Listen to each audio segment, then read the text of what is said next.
Welcome back to another episode of Money with Ben. This is a place where you can learn how to manage your money with confidence. My name is Ben from Ben Ortiz CPA, and for this video, we're going to be talking about the third and final financial report that you need in order for you to manage your business well. It is called the Statement of Cash Flows. I'm going to be talking about the different parts of it, why it is important, and how it relates to the other two financial reports. Let's do a quick recap of the previous two. The balance sheet. It is a snapshot of what has happened in your business. You can think of it as the scorecard or the scoreboard. Whenever you take a look at a sports game, a football game or a baseball game or any other sport, you can take a look at a scorecard and figure out who is winning at that current period of time. But sometimes you want to watch the movie, you want to watch the replay, and so you use the profit and loss statement to get a better glimpse of what happened in between two periods of time.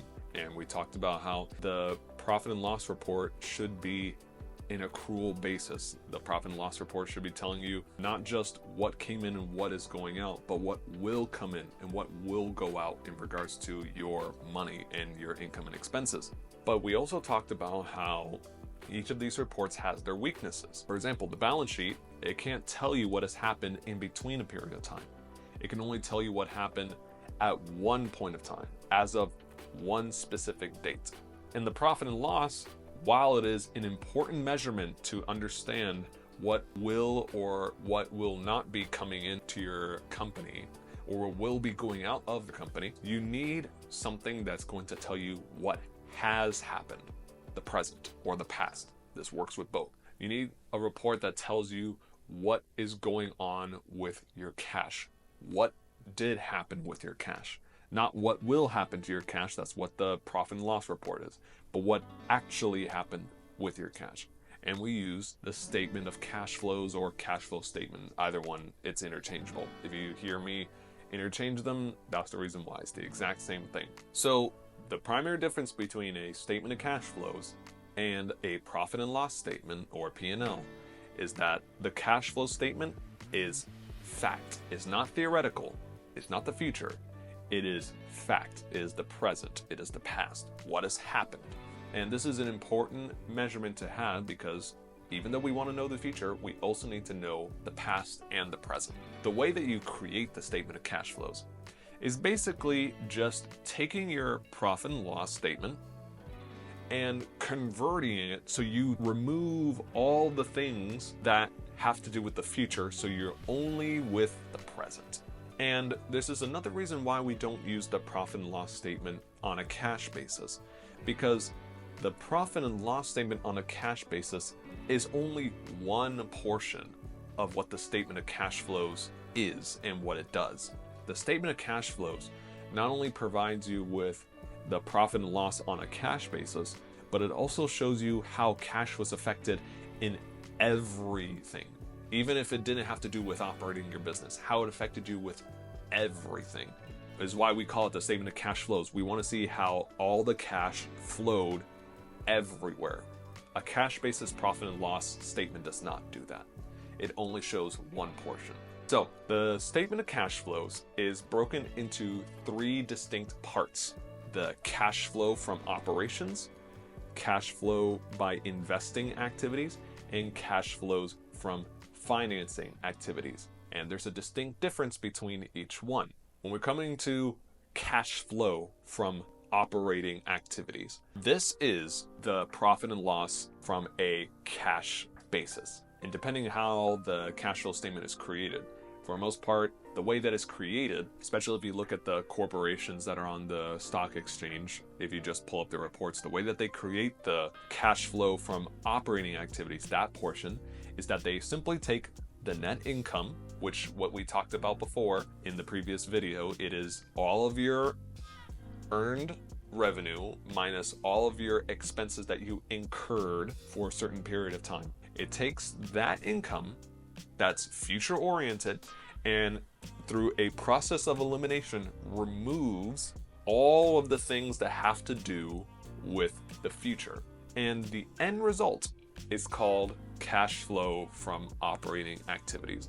It lets you know, hey, within a specific period of time, this is how much cash came in or how much went out. When we're talking about the cash flow from operating activities, you want to make sure that that is positive. You want to make sure that there's money coming in just by your business, because that's a good sign that your business is doing a good job of generating cash on its own. And so it's very important that you have these numbers being positive. You want to be sure to avoid having negative numbers all the time, especially when it comes to running your business. So that's the cash flow from operating activities. And it's called operating because this is the cash flow that is needed in order to run your business, to operate your business. Then you have the second one. It's called cash flow from investing activities. This has less to do with how your business is operating, but more of what are you buying in order to improve your business or to enhance your business. So this has everything to do with your assets, especially your long-term assets. Let's say, for example, you buy a piece of property. You buy a brand new office building for your company. That large amount of cash will not show up on your profit and loss statement, because even though it's a giant purchase of cash spent, it's not technically an expense. It's an asset that you are creating. And not just that, it is a long-term asset. And so that gigantic transaction is not going to show up on your profit and loss statement. In fact, if it did, you would think that your business was running extremely low and your business wasn't doing any well, because you see that your cash flow, your net income at the bottom, is extremely negative.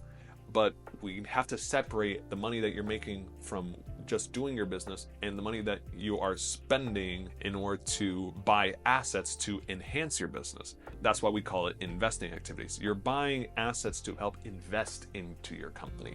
If you're buying new machinery, if you're buying more equipment, if you're buying property or land or buildings, those are assets that you are using with the intention of investing into your company.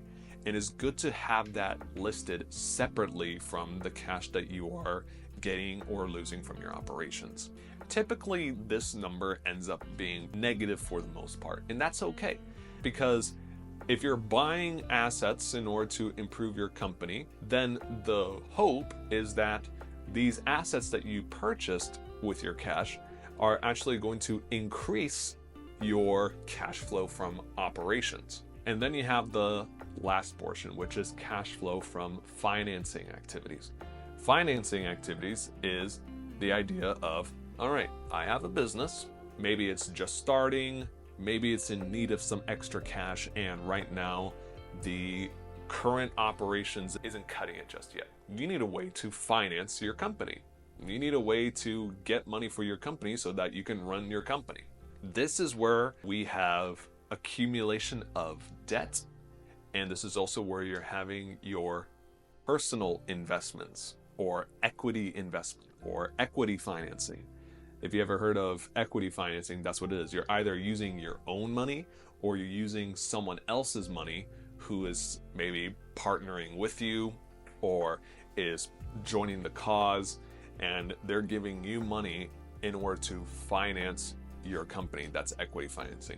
Debt financing is just that. You're financing your company, you're getting cash to help run your company using debt. For the most part, it's big loans and mortgages and stuff like that. And we separate that because we want to figure out, okay, how much cash came in order to finance the company that didn't come necessarily from operations, because the big distinction between operating cash and financing cash is that financing cash eventually will need to be paid back.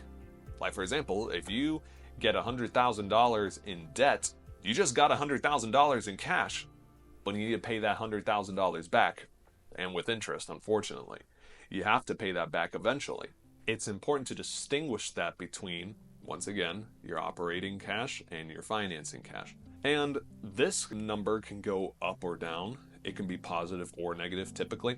Whenever you see it positive, expect that either that company is borrowing money or the owner is investing their own personal money, or the partner is investing their own personal money in order to finance this. When you get into corporations, it can get a little bit more complicated because now you have stocks. Sometimes you can issue stocks in order for people to partake in the ownership of the company, and that's another form of financing. But just like debt, stockholders also want to get some of their money back. They're not just giving you your money just because they like you. They want to have something in return. Usually you see that in dividends. So if you ever received a dividend statement from your stock portfolio or anything like that, it's basically a way for the company to pay you back in some way for investing and being a shared partner of their company.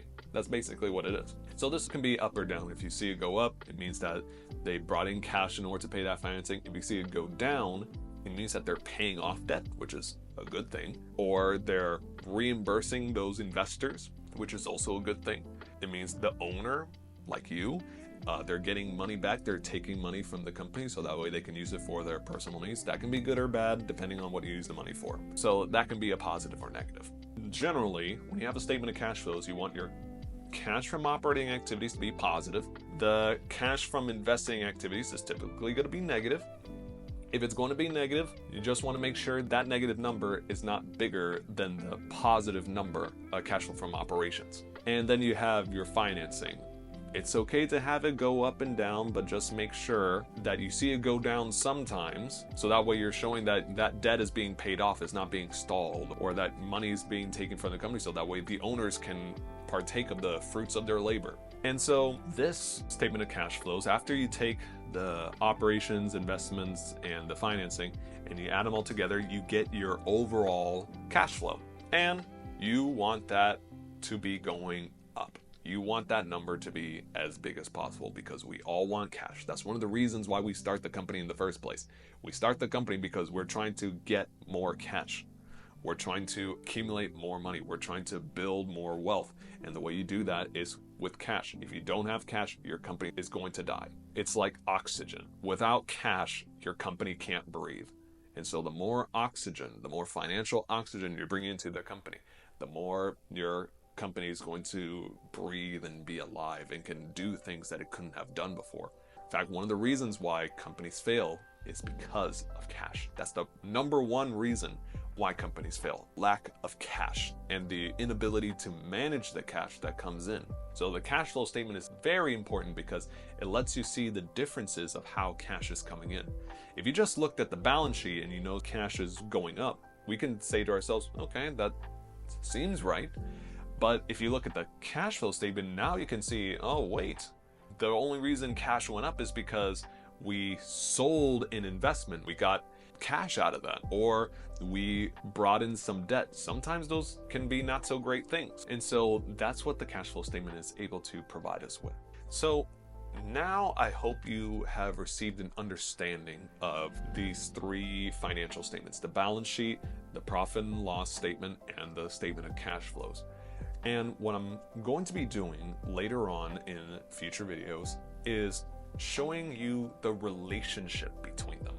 You can see a little bit of the conceptual relationship that they have between each other, but it's also important to see how these financial reports connect and how they relate to each other, and how by taking bits and pieces of different parts of each statement, you can actually figure out how effective your company is running, how efficient is your company performing, how at risk your company is, how able it is to pay off its debts, how able it is to start investing in additional assets.